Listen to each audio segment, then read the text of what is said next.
This is me. I'm coming to you casual from my nursery. If you've been watching the blogs, you know this is my nursery.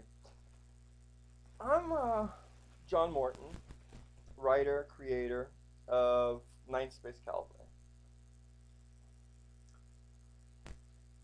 What I came to talk to you about is just kind of casual thoughts on Ninth Space Cavalry. Why am I writing it? What am I trying to say by it? Where does it go? Let's start with the easy one. Why am I writing it? Wrote Ninth Space Cavalry to tell the human story. In the next phase, humanity has gone from a Type 0 society into a Type 1 society. And there's a joke in science fiction and even scientific thought that in order to go from a Type 0 to a Type 1, we have to solve all of our problems as a Type 0 society. I don't believe that. I don't even think we're capable of it. So when I'm writing it, there's the dynamics there of, for example, in a Cirrus affair, you have the Alliance and the People's Republic, which are symbolic of the United States and the Soviet in the Cold War. You go to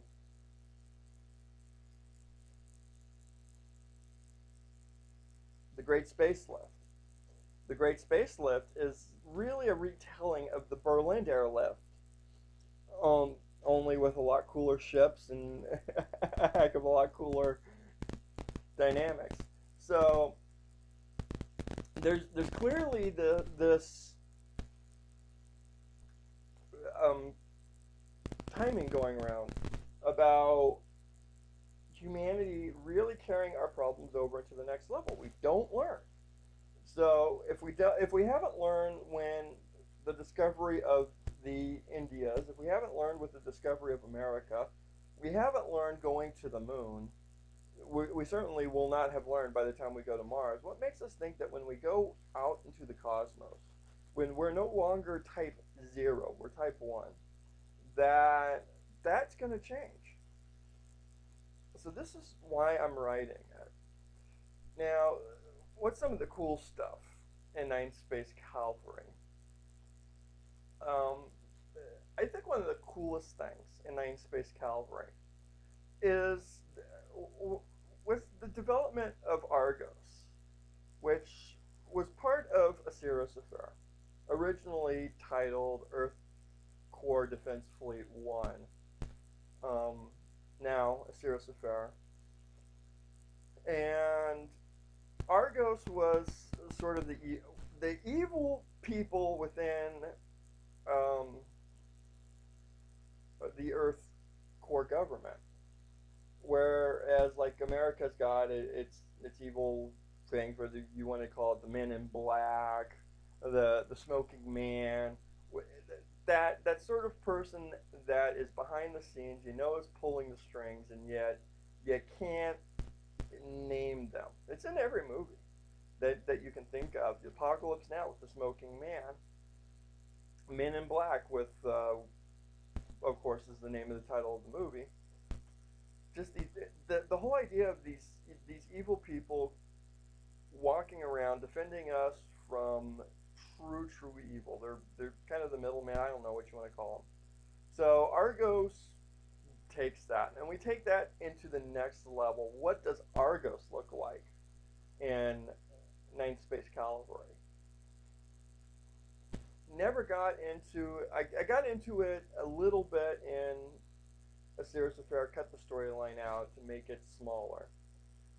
Got into it in the Great Space Lift, and I said, nah, it's just not worth it. So, Argos now has taken on a whole new dimension. As everybody wanted to get rid of it in the Great Space Lift. It gets heaven, it gets hell, and that's the end of it. So Argos literally lives, when we start Ninth Space Cavalry, on in heaven and in hell. And of course, they still live in Procreon, which in the great in both the Great Space Lift and in a Sirius Affair is their home planet. Um, to be able to retell Argos and to bring back what I really wanted, the storylines I really wanted to tell about Argos, it is cool to me because now it seems like the thread that I left open, the thread that I left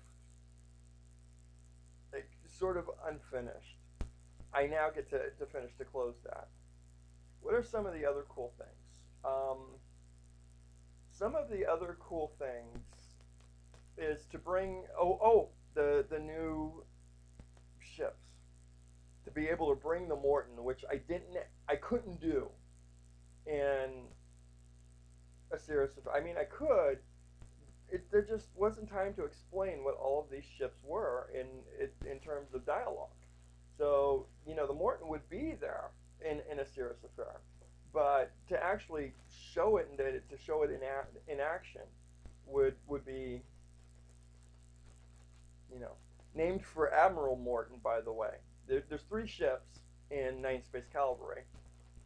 They're all the same kind of ship. It's called a missile frigate, and they are basically frigates that carry powerful nuclear warheads that can wipe a planet clean. Just one of those ships could wipe a planet clean. And of course, you put those ships against something like a Neb B, and maybe one or two of them could beat a Neb B by themselves. So it kind of gives Earth an advantage in a fleet to fleet battle. Um, you have three of them. You have the Morton, named for Admiral Morton, the Roosevelt, of course, Teddy Roosevelt, Secretary of the Navy, and Albee, which is Admiral Albee, who wrote one of the most prolific works of the 19th century, The Influence of Sea Power on History. These ships, of course, would be in a serious affair, but I didn't have time to explain them. I I barely had time to explain what battleships and carriers and cruisers and all of that were. It was basically they're there. This is what they look like. This is what they do. Have at it. So to actually not only have the dynamic of what these ships look like, what they're capable of, but to have interactions on the ship. The ships are characters themselves, but to have an interaction on a ship gives you know the viewer more time to react to it, to say, "Wow, okay, now this is cool. Now I got my head around what this ship is." So, of course, the Roosevelt, being the probably the first ship in Ninth Space Cavalry that we have interactions with, it gives us a dynamic of saying, "Well, okay, now this is cool. We've got this is what this ship is like. It has a personality. It is the party ship," which I thought was cool too, was to have a ship that was demerited. It's part of the Ninth Space Cavalry largely because we just don't want these people anymore. It's demerited, so it gets assigned there. It also just happens to be in the right place at the right time. I think one of the other cool things about Ninth Space Cavalry, although I'm kind of bloviating at this point, is putting into perspective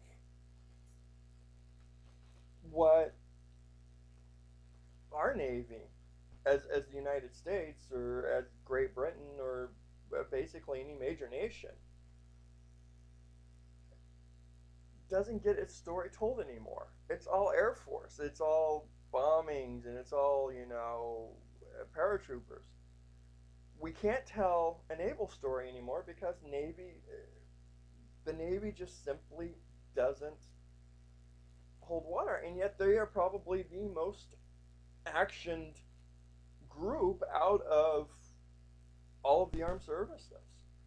So to be able to tell a naval story was cool to me because it says thank you to the men and women of our U.S. Navy where I live, the Canadian Navy, which is that way, and not too far that way actually, and every other